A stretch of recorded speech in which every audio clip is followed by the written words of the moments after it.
શિકારપુર તાલુકા પંચાયત હેઠળ આવતા ગામડાઓમાં આજે શાળા પ્રવેશોત્સવની ખૂબ જ ઉત્સાહભેર ઉજવણી કરવામાં આવી હતી। આ કાર્યક્રમમાં નાના ભૂલકાઓને શાળામાં પ્રવેશ અપાવીને શિક્ષણ તરફ આગળ વધવા માટે પ્રોત્સાહિત કરવામાં આવ્યા હતા। આ વિશેષ કાર્યક્રમમાં તાલુકા શિક્ષણ કોઓર્ડિનેટર મુકેન્દ્રસિંહ અને સિનિયર શિક્ષક રાજેશભાઈ મકવાણા ખાસ ઉપસ્થિત રહ્યા હતા। તેમની સાથે વિવિધ ગામના સરપંચશ્રીઓ પણ આ ઉજવણીમાં જોડાયા હતા અને બાળકોને આશીર્વાદ પાઠવ્યા હતા। આ ઉપરાંત આ વિસ્તારના તાલુકા પંચાયત સભ્ય અને વ્યવસાયે ખુદ એક શિક્ષક એવા મંજીભાઈ રાઠોડ તેમજ ગામના અન્ય આગેવાનોએ પણ હાજરી આપીને બાળકોનો ઉત્સાહ વધાર્યો હતો। ઉપસ્થિત તમામ આગેવાનોએ બાળકોના ઉજ્જવળ ભવિષ્ય માટે શુભેચ્છાઓ પાઠવી હતી।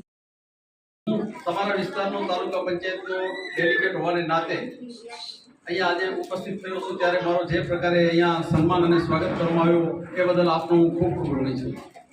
આપને એ પણ જણાવી દઉં કે 14/6/1996 થી હું શિક્ષક તરીકે ખાનગી શાળામાં કામ કરું છું, એટલે હું શિક્ષક જ છું। આ બેઠા અમારા મુકેન્દ્રસિંહ સાહેબ છે, રાજુભાઈ છે, આપણા શાળાના આચાર્ય છે, બહેનો છે, એવો ને એવો રોજ વર્ગખંડમાં જવાનું અને આવા નાના નાના બાળકો સાથે રહેવાનું, અને એના કારણે મારી અંદર કોઈ બુરાઈ પણ નથી આવી, કેમ કે આ ભગવાનનો રૂપ છે બાળક।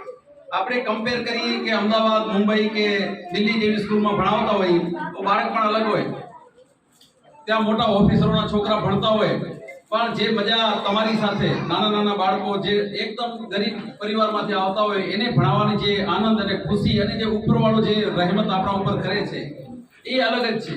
અને મને આ જાણીને બહુ ઓલો થયો, કારણ કે આપણે ત્યાં શિક્ષણનું થોડો સમસ્યા છે। 9મા ધોરણ માટે ડ્રોપ આઉટ રેશિયો મોટો હશે। સાહેબે વાત કરી, મુકેન્દ્રસિંહ સાહેબે બહુ સરસ સમજાવ્યું કે તમે ગામમાં ધ્યાન રાખજો, આપણે પ્રવેશ કર્યા પછી બાળક ઉઠી ન જાય, રેગ્યુલર શાળામાં આવે। અને શિક્ષક છે એ એક ભગવાનનું બીજો રૂપ છે।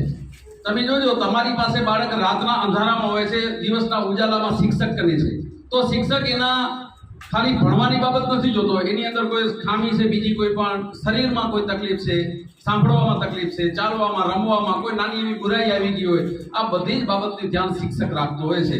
અને મને ખુશી થઈ કે આપણા જે સાહેબે વાત કરી, અહીંયા આ પરિસ્થિતિમાં ભણાવવું બહુ કઠિન છે। નાના નાના પરિવારો છે, દૂર દૂર સુધી ફેલાયેલો ગામ, અલગ એક પરો ત્યાં, બીજો આ બાજુ, અને માછીમારી સાથે જોડાયેલા પરિવારના બાળકો, અને એમાં ડ્રોપ આઉટ કરતા રજાઓ વિશેષ રહેતી હોય, પણ આ પરિસ્થિતિમાં પણ જ્યારે આપણે શિક્ષણને અલગ સ્તરથી ખાનગી વિદ્યાર્થી તરીકે પરીક્ષાઓ અપાવતા હોય બોર્ડમાં, તો એ આપણા માટે સીધીની વાત છે, પણ હું આશા રાખું છું, હું પ્રયત્ન કરીશ કે આપણા બાળકો, આપણી દીકરા અને દીકરીઓ બાજુમાં વાંઢિયા અથવા સુરજબારી, કારણ કે સંખ્યા નાની હોવાને કારણે થોડી 9મા ધોરણ માટે સરકારની તો યોજનાઓ ખૂબ સારી છે, શિક્ષણ માધ્યમિક શાળાઓ ગામે ગામ આપી છે, પણ આપણે પ્રયત્ન કરશું કે સૌથી દેશનું ભવિષ્ય છે એ ગામડાઓમાં ઘડાય છે।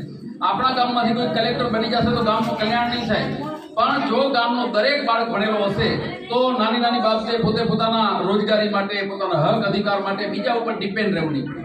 એટલે મને એ બાબતની ખુશી છે કે હું આજે શિક્ષણના કાર્યક્રમમાં પ્રથમ વખત અહીંયાથી જીત્યા પછી આવ્યો છું, અને નાના બાળકો સાથે મને પણ એક પ્રોમિસ મળી છે કે ના, મારે કંઈક કરવું જોઈએ, અને હું કરીશ। તમને એ પણ પ્રોમિસ, વચન આપું છું કે તમારા શિક્ષણ માટે, તમારો જે માધ્યમિક શિક્ષણ જે આપણે છૂટી રહ્યો છે એના માટે હું જરૂરથી પ્રયત્ન કરીશ, અને ગામના આગેવાનો મારી સાથે જોડાશે। આ સિવાય અન્ય નાની નાની કોઈ પણ સમસ્યાઓ બાબતે પણ આપણે સરપંચ અને ગામના આચાર્યશ્રીના સંકલનમાં રહીશું। બાળકનો કોઈ પણ સંજોગોમાં સારો વિકાસ થાય, મુકેન્દ્રસિંહ સાહેબે વાત કરી કે બાળક ગેરહાજર ન રહે અને ઉઠી ન જાય, એ ખાસ જોવાનું છે। અને દીકરીઓને ખાસ ભણાવજો, કારણ કે દીકરી બે કરતા રહે, માતા પિતાને ઘરે હોય ત્યાં સુધી જો ભણેલી હશે તો મા બાપને પણ બહુ સારી એવી માર્ગદર્શન આપતી રહેશે, અને લગ્ન પછી જ્યારે સાસરામાં જશે તો ત્યાં પણ જો ભણેલી દીકરી હશે તો એના પરિવારને પણ આગળ લેવાનો પ્રયત્ન કરશે।